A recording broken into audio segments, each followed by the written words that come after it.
Noite a todos, esses nossos amigos queridos da Casa da Prece Chico Xavier.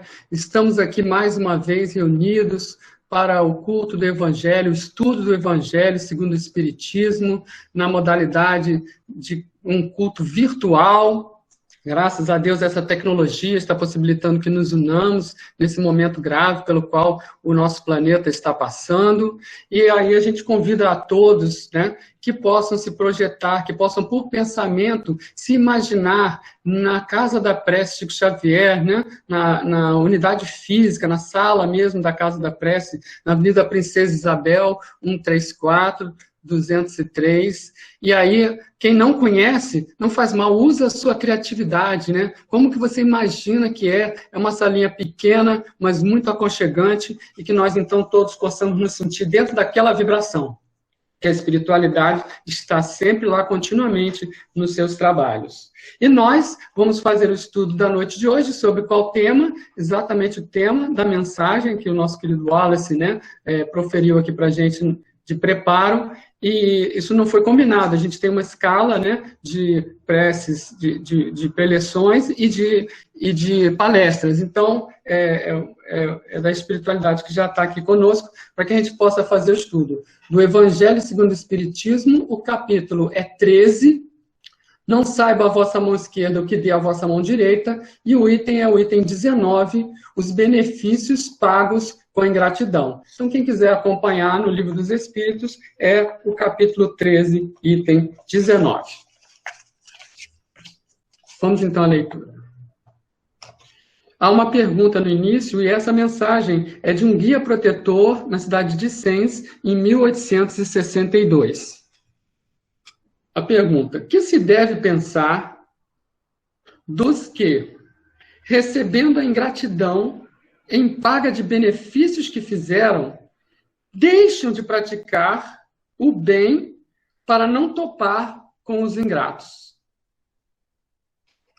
Esse guia protetor comenta: nesses há mais egoísmo do que caridade, visto que fazer o bem apenas para receber demonstrações de reconhecimento é não fazer com desinteresse. E o bem feito desinteressadamente é o único agradável a Deus. Há também orgulho, porquanto os que assim procedem se comprazem na humildade com que os beneficiados lhe vêm depor aos pés o testemunho do seu reconhecimento. Aquele que procura na terra a recompensa ao bem que pratica, não a receberá nos céus.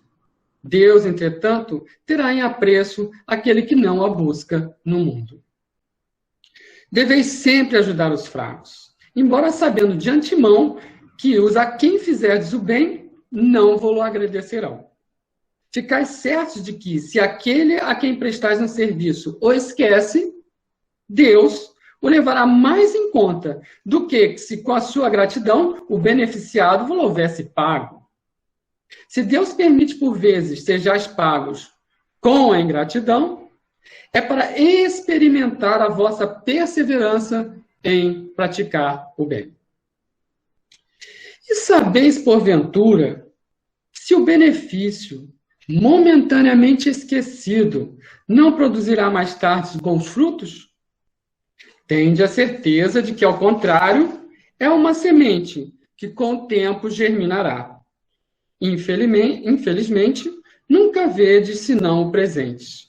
Trabalhais para vós e não pelos outros.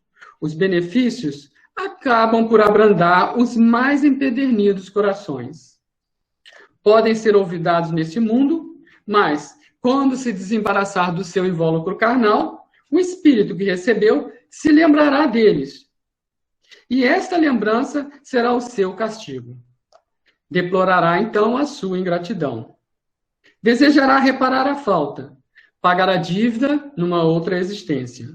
Não raro, buscando uma vida de dedicação àquele que foi seu benfeitor. Assim, sem o suspeitardes, tereis contribuído para o seu adiantamento moral e vireis a reconhecer a exatidão desta máxima: um benefício jamais se perde. Além disso, também por vós mesmos tereis trabalhado, porquanto granjeareis o mérito de haver feito o bem desinteressadamente, e sem que as decepções vos desanimassem. Vamos parar por aqui.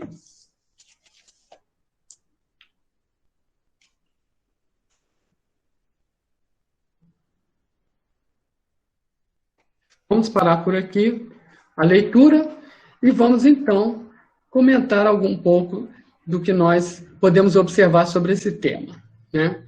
Primeiro, vamos falar da gratidão.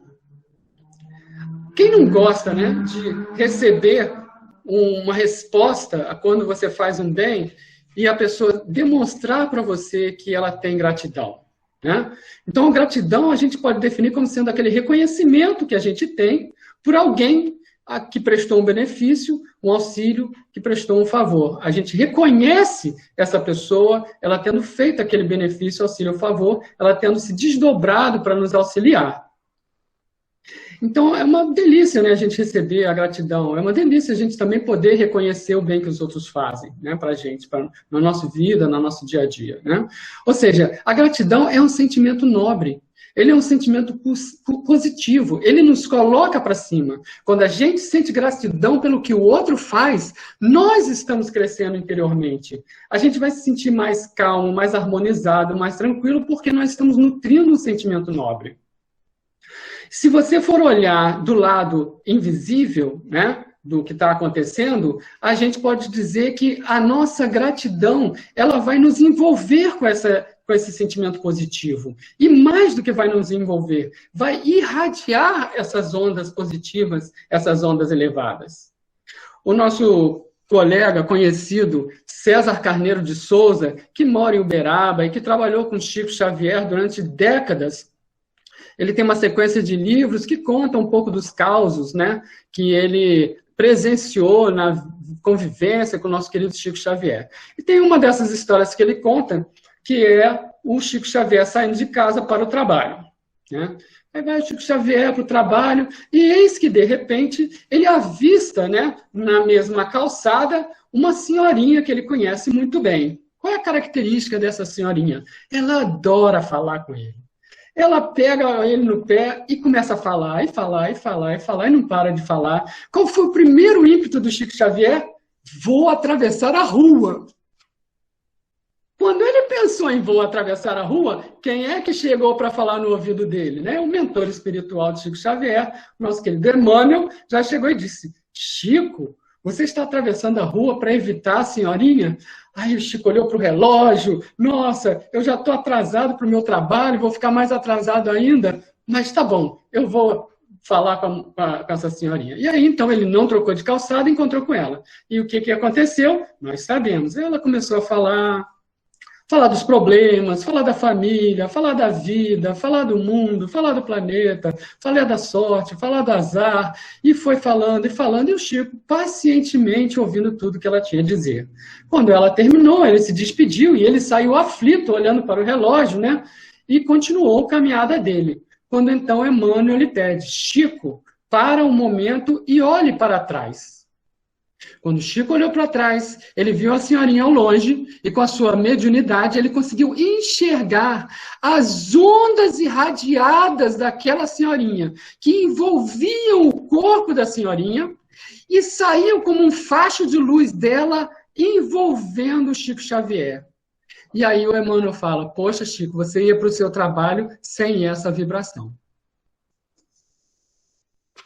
Essa é a gratidão. Se a gratidão é o reconhecimento por aquilo que a gente recebeu, o que é a ingratidão? É a falta de reconhecimento por aquilo que a gente recebeu. Geralmente, quando a pessoa é ingrata, ela junta outros sentimentos. Porque a ingratidão não vem de graça. Ah, a pessoa fez o bem e eu vou ser ingrato. Não. Ela está sendo ingrata por alguma razão. Alguma razão tem que ter. Então você pode prescutar e você vai encontrar que lá dentro daquela sensação de ingratidão, na raiz dela está algum sentimento negativo. Que pode ser a inveja, não pode? Pode ser a tristeza, pode ser um rancor que ela tem, não com aquela pessoa, mas com o mundo, ou com uma pessoa em particular, E aí, naquela situação, sobrou para quem estava tentando ajudá-la e não foi, então, correspondido. Sentimentos de raiva, ódio, são sentimentos inferiores que vêm à tona e fazem com que a pessoa se recuse a ser grata, não tenha o ímpeto da gratidão.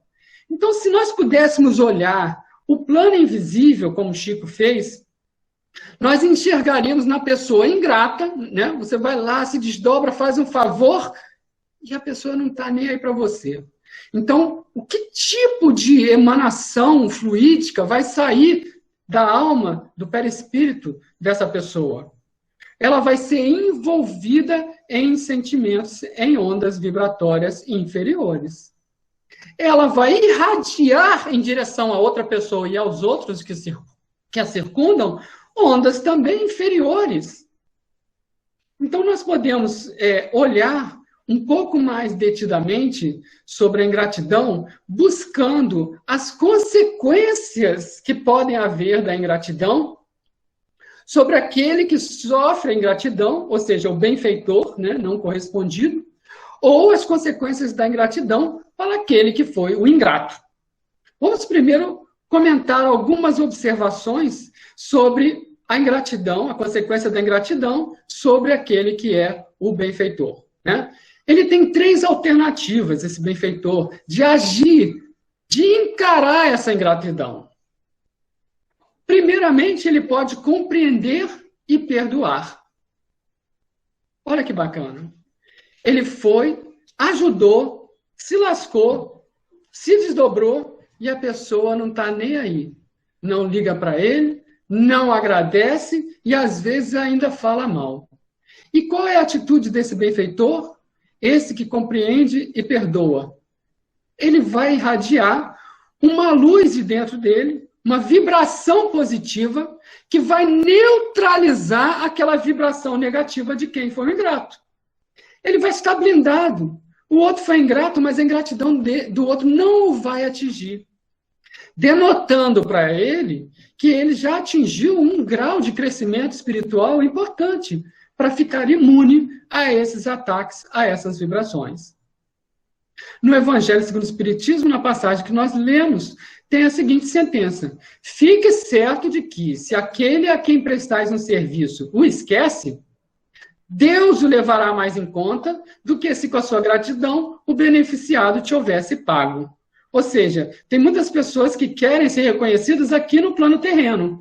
E se elas forem reconhecidas no plano terreno, já não precisam mais ser reconhecidas no plano espiritual, ou no futuro, ou por Deus.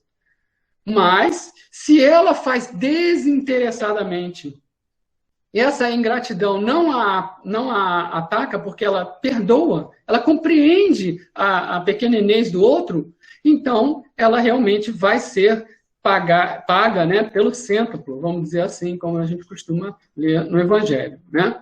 Só a esse respeito, André Luiz tem uma frase muito interessante. Quem está ocupado em servir não tem tempo de lembrar da ingratidão. Ou seja, você ajudou a pessoa. Antes de que a pessoa seja ingrata com você, você já está ajudando outra. Você já está ajudando todo mundo. Então, sua predisposição é de ocupar a sua cabeça com o bem, com fazer o bem, com propagar as coisas boas, né? Nesse momento que nós estamos vivendo de empatia, a importância da gente ajudar os outros, mesmo que não sejamos solicitados para tal, né? E não podemos querer esperar que vá haver uma manifestação de gratidão de todas as pessoas. Confúcio, que é um filósofo chinês, né, da antiguidade, ele proferiu vários, né, provérbios, vários ensinamentos, um dos quais, que é registrado como sendo dele, é de que a gratidão não é um sentimento de retribuição, que é o que a gente espera, né? Que a gratidão é a retribuição de alguém. A gratidão é um sentimento muito mais profundo do que a retribuição. A retribuição vem do outro. A gratidão nasce no próprio íntimo da pessoa. Ou seja, eu não preciso esperar uma ação do mundo externo. Eu, ao fazer o bem, eu sinto aquela gratidão vindo de dentro de mim mesmo. Ou seja, é aquele amor crescendo, né? O amor universal crescendo dentro da gente, se tornando, então, um sentimento poderoso para a nossa vida. né? Como a gente vai ver, existem outras formas de encarar a gratidão que não são tão positivas.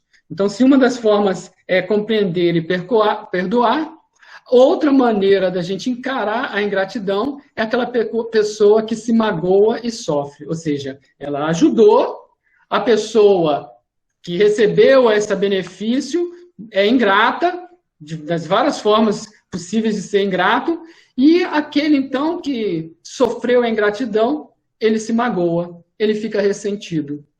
Ora, você só vai ficar ressentido de algo que você não recebeu se você esperava receber. Então, essa expectativa, ela denota a gente uma troca, né? Eu fiz esperando receber algo em troca. E isso é um egoísmo. Se eu fiz o bem, não olhar a quem. Eu vou fazer o bem. É algo inerente. Agora, se eu faço o bem esperando algo em troca, se eu tenho interesse e não recebo, aí eu vou magoar, aí eu vou sofrer. E eu estou denotando aí um aspecto negativo de dentro de mim, o egoísmo. Pode ser o orgulho também, né? Eu posso estar esperando que o beneficiado se coloque numa posição de você é meu salvador, você é o máximo, você me ajudou, e que saia propagando por aí, dando testemunho do bem que você fez. Né? Nessa situação, o egoísmo está associado ao orgulho, porque você espera a humildade, a humilhação do beneficiado para você se sentir melhor. Né? Essa não é a verdadeira caridade, porque denota que você não deu de graça. Lá no Evangelho segundo o Espiritismo, essa passagem que a gente leu, tem também a seguinte sentença: deve-se sempre ajudar os fracos, embora sabendo de antemão que aqueles a quem você fez o bem não te agradecerão. Se Deus permite por vezes que sejais pagos com ingratidão, é para experimentar a sua perseverança em praticar o bem. Ou seja, Deus sabe que você está recebendo a ingratidão, mas Ele deixa, porque dali também vai sair uma lição para você, tá certo? Então você está sendo experimentado na perseverança de praticar o bem.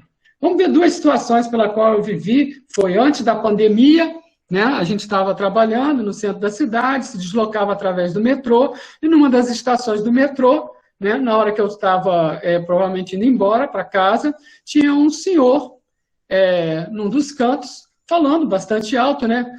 Pedindo, né? Por favor, quem pode me ajudar? Eu preciso de R$1,70 para poder retornar para minha casa. Quem que pode me ajudar? E eu passei, como são tantos pedintes, a gente às vezes vai passando e nem presta atenção. Mas ele falou uma coisa que chamou minha atenção. Ele falou: poxa, não é possível que ninguém aqui tenha R$1,70 para me dar, para eu poder voltar para casa. Quando ele falou aquilo, eu bateu e falou assim: peraí, eu tenho R$1,70 para dar, né? Como é que eu vou responder isso se eu ouvir essa questão, né? Aí eu voltei, e óbvio que eu não tinha R$1,70 em moedas, eu peguei uma nota de R$2 e dei para ele, né? Aí ele agradeceu, e eu saí feliz da vida, e fui descendo as escadarias do metrô, de repente eu ouço: quem pode me ajudar? Eu preciso de R$1,70 para retornar para casa. Não é possível que ninguém aqui tenha R$1,70 para me dar. Nesse momento, você tem várias escolhas, né? Uma delas é você: Deus perdoa, ele não sabe o que faz. Mas essa situação poderia ter me feito não querer ajudar mais ninguém nunca. Eu não vou falar que a gente não ajudou mais ninguém, a gente vai fazendo o que é possível, né? Demonstra uma coisa que Emmanuel sempre falava com Chico Xavier, de que até para fazer a caridade a gente tem que usar a razão, tem que saber, né, fazer a caridade e distinguir, né, o momento correto. Mas tem uma outra situação que aconteceu na mesma semana, e não foi comigo, foi com uma pessoa do meu trabalho que narrou, que voltando para casa também, chegando próximo ao metrô, tinha um idoso, um cara de perdido, agarrado numa das grades de um dos prédios ali no centro da cidade. E ela passou batido, indo para casa, e de repente aquilo tocou ela, essa pessoa, e ela retornou e começou então a conversar com esse idoso. Segundo o idoso, ele tinha vindo para resgatar um dinheiro a que ele era devido em algum desses órgãos públicos, tinha usado basicamente o dinheiro que lhe faltava e tinha sido remarcado para o dia seguinte. Ele não tinha como voltar para casa e voltar para o centro da cidade no dia seguinte e tinha encontrado uma pensão, um local onde ele poderia ficar. E acho que o que ele precisava eram R$ 20 para poder ficar na pensão. Aí essa pessoa foi, deu os R$ 20 que faltava para a pensão e ainda perguntou se ele não estava com fome e ele disse, não, eu tenho umas bananas, eu vou ficar aqui, eu vou me sobreviver, eu vou ficar bem e acredito que ela tenha dado ainda alguma coisa para ajudar no lanche dele, sendo que ele tinha recusado. Ou seja, ele não era um explorador, ele não era um mendigo profissional. Ele estava realmente numa situação difícil, talvez estivesse até passando mal do jeito que ele estava ali encostado na grade. Né? E essa pessoa foi lá e ajudou, mas se ela passar a partir do princípio de que todo mundo está enganando, né, principalmente na cidade grande, ela não teria nem parado nem retornado para auxiliar. Então, é o cuidado que a gente deve ter com essa questão de desistir ou não de fazer por causa da ingratidão das pessoas, né? Por causa do que as pessoas representam no pedido de ajuda. Né? Então, isso recorda a gente a parábola do semeador, né, em que Jesus narra, né, que o semeador foi jogando no caminho, as pássaros levaram. Aí tem a situação em que ele joga as sementes sobre as pedras com pouca terra. Né? Nessa circunstância, a planta logo brota, né? A semente logo brota, porque tinha um pouco de terra. Mas ao primeiro sol, ela não tinha raízes, ela não tinha como tirar água. Então, ao primeiro sol, aquela semente germinando morre. Né? E ele vai interpretar isso como sendo aquele que ouve a palavra, né? Mas na primeira dificuldade, primeiro raiozinho de sol que esquenta, ele já desiste e não dá continuidade ao seu trabalho evangélico, ao seu trabalho de bem, de ação no bem. Né? Então, a gente tem que prestar atenção e evitar que nós sejamos como essas sementes que caem na pedra e simplesmente somos fogo de palha. Então, se existem pessoas que recebem ingratidão e reagem, né, compreendendo, perdoando, né, sentindo aquela sensação positiva, tem aquela que se magoa, que sofre, mas tem a terceira situação. A terceira situação é aquela pessoa que reage. Se ela recebe uma ingratidão, ela revida contra o ingrato. Ela fica revoltada. Né? Então, isso daí é uma situação claramente que está indicando uma imaturidade espiritual, né? Ela não consegue aguentar aquela falta da gratidão e aí parte para o confronto. Ela, ao tomar essa atitude, ela está se equiparando ao ingrato, porque se o ingrato agiu erradamente, né, de não saber reconhecer o bem recebido, ela não está agindo corretamente ao não saber entender e perdoar aquele que assim agiu.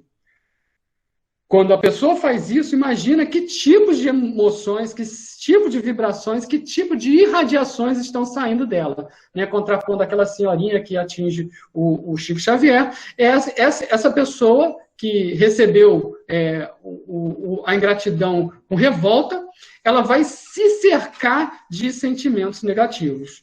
Ora, que tipo de espírito vai querer se associar a uma pessoa que se reveste de vibrações negativas? São espíritos com a mesma vibração pela lei da afinidade e vão então se associar a ela, pessoas com o mesmo teor. E aí você pode ter até desencadear casos de obsessão ou de enfermidades psíquicas ou físicas. Né? Nós vimos aí na palestra da semana passada, pela Conceição, falando exatamente da terapia do perdão, da importância do perdão para se libertar. Né? E aqui a gente está vendo a importância da gratidão e a importância de você receber a gratidão com sabedoria, perdoando as pessoas, para que você não possa se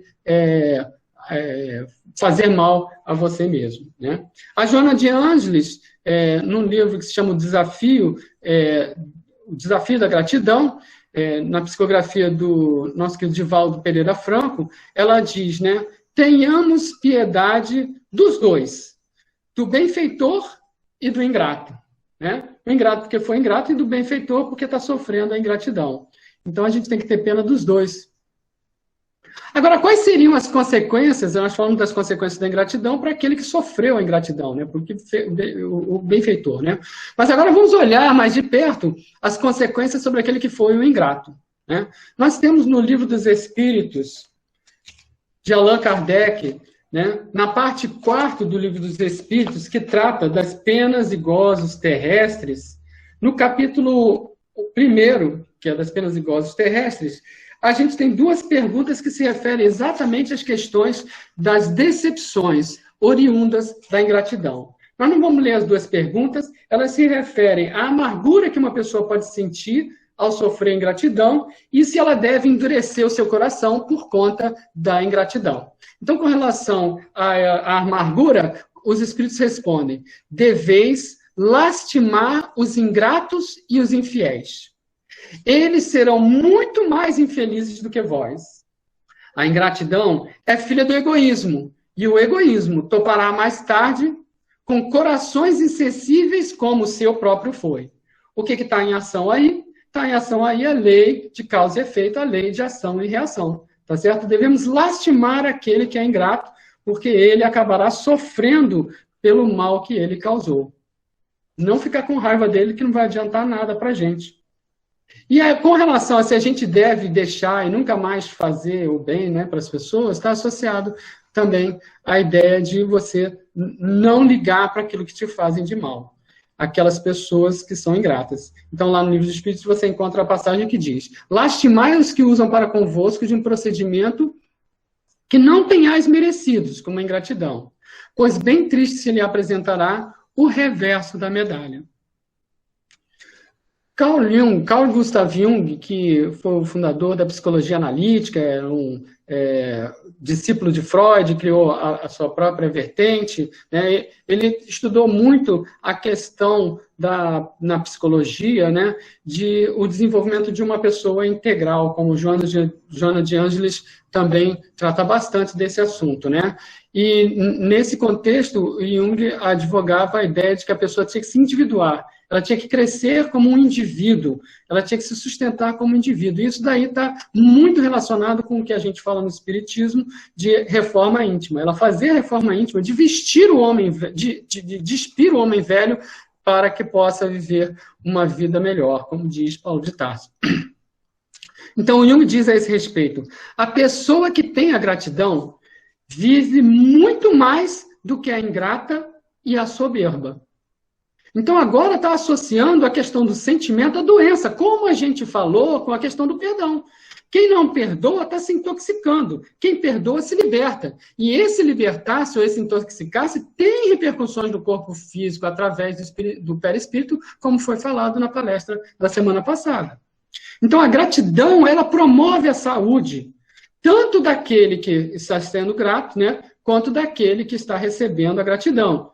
Mas ele promove a doença, tanto naquele que é ingrato, como, eventualmente, naquele que está sofrendo ingratidão, dependendo da forma com que a pessoa vai receber. Ou seja, a ingratidão, como nós falamos, é um sinal de imaturidade espiritual. Então, como vencer isso daí? O ingrato tem que se modificar. É a reforma íntima, é o processo de individuação, é despir o homem velho de tal maneira que, amadurecendo espiritualmente, ele vai se libertar desse tipo de comportamento. E aí nós sabemos, né? A mudança é promovida ou pelo esclarecimento ou pela dor. A gente diz que vai ou pelo amor ou pela dor. O amor nos convida ao esclarecimento. Então, a gente deveria buscar se livrar desse tipo de comportamento através do esclarecimento, que poderia ser o quê? A reflexão. Já diz o nosso querido filósofo grego, Sócrates: conhece-te a ti mesmo. É o primeiro passo da transformação, do esclarecimento. É conhece-te, faz uma reflexão interna, olha para você. Por que eu estou sendo ingrato? O que está dentro de você que está promovendo essa ingratidão? Alguma coisa lá dentro está. Vamos estudar os livros, para que possa entender as opiniões, os conceitos de outros que já pararam para pensar sobre isso. Não preciso inventar a roda. Né? Então está aí Joana de Ângeles, que nós citamos, está aí o Jung, que nós citamos, e tantos outros autores que vão falar sobre esse assunto para nos esclarecer. E vamos nos guiar também pelos bons exemplos, como aquele que foi trazido do Chico, que serve para nos esclarecer aquilo que nós não estamos enxergando. Mas se não vai pelo amor, se não vai pelo esclarecimento, é porque vai pela dor. Não é uma dor imposta. Deus não é mau, né? Deus criou leis justas, sábias, perfeitas e que valem para todos. Deus é misericórdia, nos dá a oportunidade de acertar. Mas quando nós erramos, nós então temos que ser responsáveis por aquilo que nós fizemos e vamos estar sofrendo as consequências dos nossos atos, através da lei de causa e efeito, a lei da física mesmo, a terceira lei de Newton, que é a lei da ação e reação. Né? O benefício, gente, como falou também na passagem do Evangelho segundo o Espiritismo, ele pode atuar em todos os tipos de coração, até os mais endurecidos. E a pessoa, quando estiver desencarnada, vai olhar para trás, ver o filme da vida e muitas vezes vai sentir até vergonha do que fez e muitas vezes vai querer reparar o mal.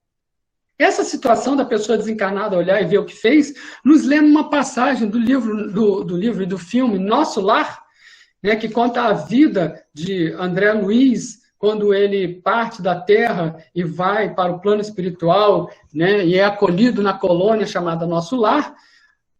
André Luiz, ele nos conta que tinha, enquanto vivo, né, uma senhorinha, acredito que era a secretária dele, que sempre fazia com que ele ajudasse as pessoas, sempre fazia. E quando ele desencarnou, praticamente se tornou a única pessoa que orava por ele. Né? Além da mãe dele, só ela que olhava por ele. Quando ele viu que a senhorinha, que ele nem dava tanta bola para ela, né? Era a pessoa que estava rezando por ele e que ajudou ele a fazer o bem. Mesmo sem ele querer, ela ajudava ele a fazer o bem, a tratar algumas pessoas que não tinham condições de graça, que ele não faria, né, em princípio, antes dele se modificar. Mas o fato é, aquela situação mostra essa realidade. Ele, né, quando ele percebe aquilo, ele fala, não, eu tenho que mudar a minha atitude. E aí ele vai lá até conversar lá com uma outra senhorinha que tinha perdido o marido, e se torna um coração mais maleável, graças a essa situação que ele viveu. Né? Tem muitas outras histórias que nós poderíamos contar com relação a essa questão da ingratidão e da gratidão na espiritualidade, mas vamos avançar aqui para discutir a questão da gratidão como sendo um dever. Né? Nós falamos do que é ingratidão, do que é a gratidão, das consequências para o beneficiado, para o benfeitor, das consequências para aquele que é o ingrato, mas vamos falar agora, então, da gratidão como sendo um dever. A ingratidão ou a gratidão deveria acontecer em todas as situações da nossa vida. Dentro da família, no nosso trabalho, quando o nosso chefe briga com a gente, quando eu tenho uma prova e estou desesperado, quando a gente passa por uma expiação, um dor, um sofrimento, a enfermidade, quando a gente está saudável ou doente, quando a gente está diante de um amigo ou de um inimigo, quando a gente está alegre ou triste, em todas as situações, mesmo aquelas que nós chamamos de fatalidade, nós devemos gratidão. Porque nada acontece sem a permissão de Deus. Então, nós temos que entender e enxergar as coisas que nos acontecem dentro de uma certa perspectiva. E essa perspectiva tem que estar se encaixada em diferentes escalas. A gente vai ter a gratidão dentro dos círculos de amizades, mas a gente pode ter a gratidão em relação aos desconhecidos. Né? Por exemplo, nesse momento de pandemia, que gratidão nós não temos que sentir por aqueles que estão nas ruas, que estão nos hospitais trabalhando, os garis, os que estão fazendo entrega, todo esse exército de pessoas que estão lá se expondo, para que aqueles que têm condição de risco maior, que não podem se expor, eles possam ter um pouco mais de proteção. Então, essa gratidão pode ser até para um desconhecido. E essa gratidão vai nos alimentar, mas essa gratidão vai atingir o seu destino, né, por aqueles mecanismos que a gente, né, tem falado aqui com relação aos fluidos, né, que se deslocam, que se propagam, que tem um teor e que vão atingir a pessoa que nós estamos gratas. Né? Então pode ser um desconhecido, pode ser dentro do nosso círculo de amizade ou de trabalho, pode ser e deve ser junto aos nossos familiares, né? Porque nós não nascemos na nossa família por acaso. Então, é melhor que eu aprenda a ter gratidão por todas as situações dentro da família.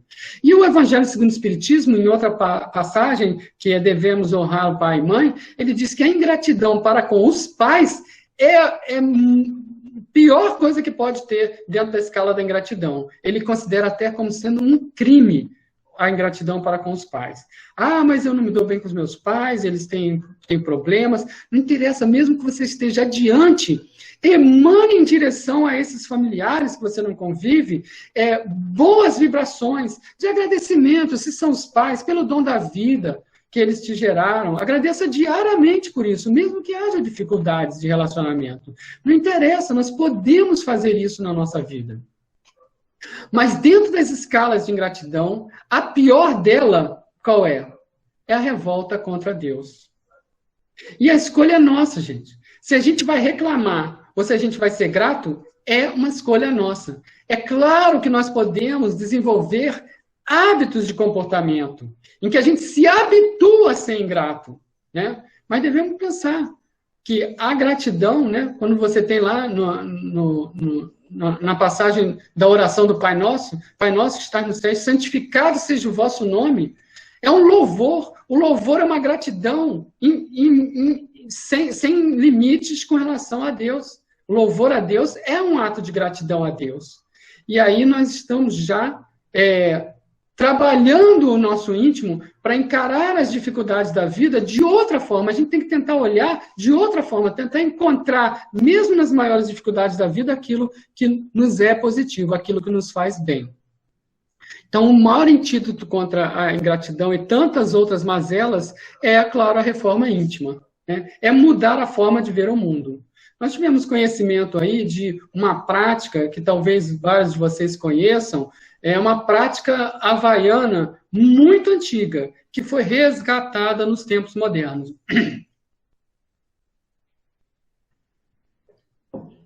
Essa prática se chama Ho'oponopono. Se você pesquisar o Ho'oponopono na internet, você vai encontrar. E no passado, na antiguidade lá havaiana, ela era uma prática com vistas à reconciliação e ao perdão. Eram atividades, ações que eram feitas junto à tribo, junto às famílias, junto aos casais, junto às pessoas.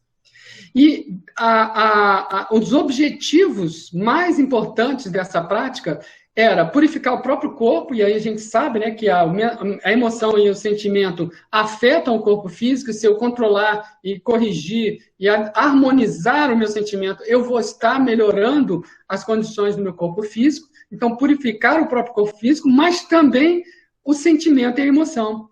Livrar-se de memórias ruins ou sentimentos ruins, né, que sintonizam a gente com coisas negativas. Então, nessa ânsia de corpo e alma, estabeleceu uma prática que era baseado em 4 sentenças principais. A ideia era você repetir como se fosse um mantra essas 4 sentenças ao longo do dia, no momento que você desejasse, para ir tornando aquilo uma coisa automática, né? Hoje em dia você até encontra isso na forma de vídeos, de oração, em que se repete essas 4 frases em diferentes situações, né? Mas na sua origem, as 4 frases são: sinto muito, me perdoe, eu te amo, sou grato. Repito isso intimamente, assim, silenciosamente, no momento em que eu estiver sentindo que eu preciso ou na hora que eu lembrar, né? Sinto muito. O que significa eu sinto muito? Às vezes a gente acha que sinto muito é a mesma coisa que perdão, né? Você esbarra numa pessoa, você fala, eu sinto muito. Não, o que você está querendo dizer, me perdoe, me desculpe, eu fiz o mal a você. Já o sinto muito, você não precisa ter feito mal a essa pessoa. Eu sinto muito pelo que você está passando. Então, é o que eu estou transmitindo para essa pessoa ou para essa situação? Pode ser para uma situação. Se eu sinto muito, eu estou tentando entender, eu estou mostrando que eu compreendo. É a empatia, né? É a empatia, uma demonstração de empatia. Eu estou externando a minha sensação de empatia com o sinto muito, né? Empatia é uma palavra bonita, uma palavra da moda hoje, e que nós também ouvimos bastante, né, há um pouco mais tempo, né? A ideia de compaixão, de você sentir compaixão, você ter compaixão, paixão junto com o outro, né? Ou seja, você tenta sentir o que o outro está sentindo. Sinto muito. Aí vem o estágio seguinte, me perdoe, agora eu sou o agente, né? Perdoe a mim. E nós ouvimos, então, a palestra da terapia do perdão, falando com a importância de nos libertarmos através do perdão, né? E vale também, não me perdoe, mas também a recíproca, né? De que eu perdoo os outros, né? Está valendo, né? Que a gente quer ser perdoado na mesma medida em que nós perdoamos os nossos ofensores. Então, ao falar me perdoe, a gente tem que associar aí a ideia de nós perdoarmos também os outros, né? Sinto muito, empatia, me perdoe. Eu te amo. Eu te amo é a lei maior, é o mandamento maior, né? Amar ao próximo como a si mesmo, amar aos inimigos mesmos e amar a Deus sobre todas as coisas. Eu te amo. E eu posso amar, então, qualquer pessoa, até a pessoa que me fez mal. Como que eu vou amar essa pessoa? Eu vou querer o bem dela e não o mal dela. Isso já é amar a pessoa. Não é sair de braços dados com a pessoa cantando cirandas de roda. Não, isso seria contra as leis da própria afinidade humana. Mas amar é querer o bem, é não querer o mal, é ajudar sempre que surgir uma oportunidade, né?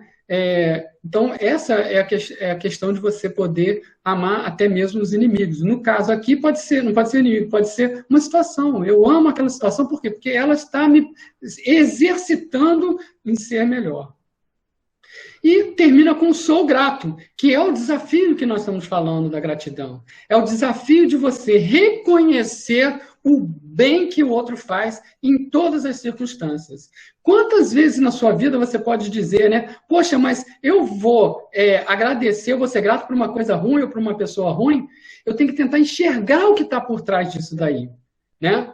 Porque às vezes eu tenho uma situação em que aquela pessoa me tirou da zona de conforto, né, na tentativa que ela teve de me fazer mal, na ingratidão, se afastando de mim ou me afastando dela, em que me proporciona a oportunidade de mudar e de crescer. Né? Quantas vezes na vida você já não observou isso em vocês, ou em familiares, ou em alguém que você conhece? A pessoa que parece que tudo aconteceu de ruim e depois vai observar, aquilo foi a melhor coisa que aconteceu na vida dela. E ela perdeu a oportunidade de enxergar isso na hora e de ser grata a Deus. Ser grata a Deus não é ser masoquista nessa situação, não é querer que o mal ocorra. É quando o mal ocorre, ou quando a pessoa se demonstra um adversário, aí você saber enxergar que atrás disso terá algo de bom.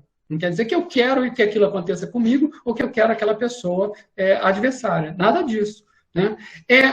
É buscar a gratidão. Né? Se eu não consigo ser grato àquela pessoa que está fazendo algo de ruim para mim, né? Então, pelo menos que eu seja grato a Deus, que colocou aquela pessoa no meu caminho, é o meu chefe. Nossa, não aguento o meu chefe. Meu Deus do céu. Então, você não consegue agradecer ao seu chefe, né, por ele existir, por ele pegar no seu pé? Não tem problema, agradece a Deus. Deus, me dê paciência, né? Obrigado por essa oportunidade de testar a minha paciência todo dia. Né? Então, toda vez que me perturbar, eu vou dizer obrigado, Deus. Obrigado por testar a minha paciência. Né? Isso é o mínimo, esse é o começo de um processo de transformação no qual eu vou acabar compreendendo que as coisas que acontecem têm sempre uma utilidade. Né? Tem uma causa, uma consequência e uma utilidade. Né?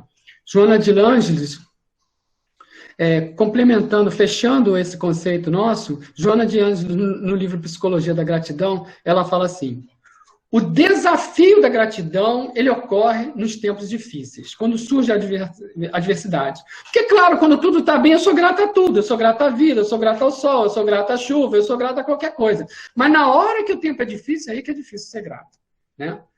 Mas aí ela contrapõe. Né? O desafio da gratidão se dá nos tempos difíceis, nas adversidades, que são também parte do processo desafiador de evolução, que é o que nós estamos falando, né? A individuação, tirar o homem velho, é esse nosso desafiador processo de evolução. Vão ter problemas, vão ter dificuldades. E o desafio é eu ser grato mesmo na dificuldade.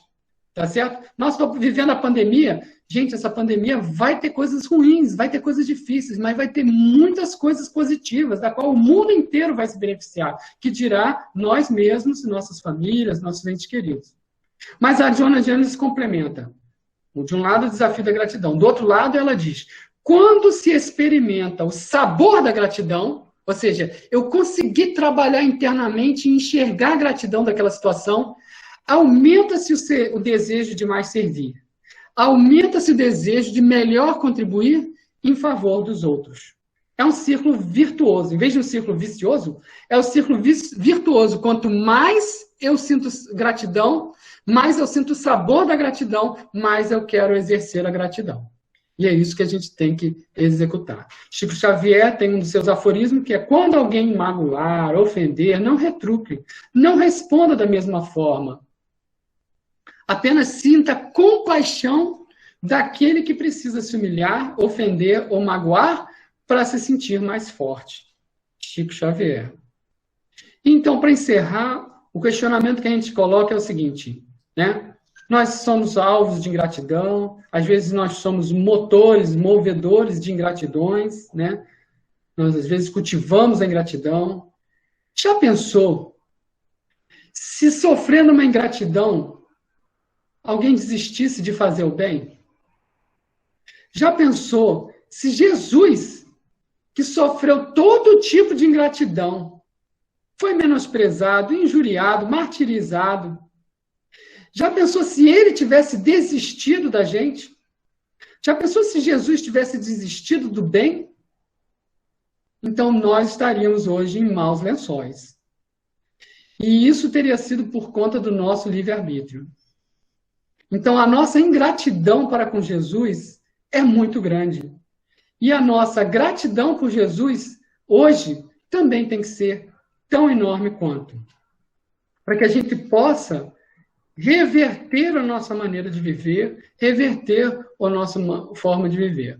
Então, para encerrar, eu vou ler então só uma passagenzinha de Joana de Ângeles, também no Psicologia da Gratidão. Jesus, o homem-luz, maior exemplo de maturidade psicológica, fez da sua vida uma vida dedicada à gratidão. Pelo amor com que enriqueceu a terra, desde então, vivendo exclusivamente o amor, vivendo o perdão, vivendo a misericórdia, vivendo a compaixão. Então, que a paz do Mestre querido nos ilumine, que sejamos gratos por tudo que Deus nos dá, mesmo pelas adversidades que nos fazem cada dia melhores. Que a paz de Jesus esteja conosco.